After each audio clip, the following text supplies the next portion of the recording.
Hello everyone, আমি রিতিকা। আমার আরও একটি ছোট্ট ব্লগে আপনাদেরকে অনেক অনেক ওয়েলকাম। কেমন আছেন আপনারা? নিশ্চয়ই ভালো আছেন। আমিও বেশ আছি। এটা হলো যোগীবরতলার বিশপ হাউসের ভিডিও, যেটা আমি কালকে দেখতে গিয়েছিলাম। 25শে ডিসেম্বর অর্থাৎ আজকের দিনে এখানে এতটাই ভিড় হয় যে এত ভিড়ের মধ্যে ফটো ভিডিও কিছুই নেওয়া পসিবল হয়ে ওঠে না। ঠিক সেই কারণেই আমি কালকের সন্ধ্যাবেলা একটু ফটো ভিডিও নেওয়ার জন্য চলে গিয়েছিলাম। ছোটোবেলায় বাবা মায়ের সাথে যেতাম, এখন বরের সাথে যাই।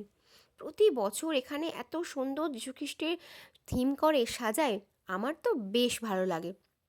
দেখুন পুরো জায়গাটা কি সুন্দর টুনি বাল্ব দিয়ে সাজিয়েছে, ঠিক যেমন কালী পুজোর সময় আমাদের জ্বালানো হয়, ঠিক 25শে ডিসেম্বরে এখানে সাজানো হয়। আমার তো ভীষণ ভালো লাগে এই লাইট, এই সাজানো, সত্যি খুব ভালো লাগে। দেখুন কালকে গিয়েছিলাম বলে তবুও একটু ফাঁকা ছিল।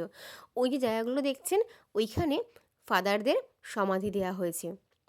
তো কেমন লাগলো ভিডিওটা অবশ্যই জানাবেন। নেক্সট দেখা হচ্ছে আবারও কোনো ব্লগে। চাইলে আপনারাও আজকে এখানে গিয়ে ঘুরে আসতে পারেন, সত্যিই ভীষণ ভালো লাগবে। ভালো থাকবেন, সুস্থ থাকবেন, ধন্যবাদ।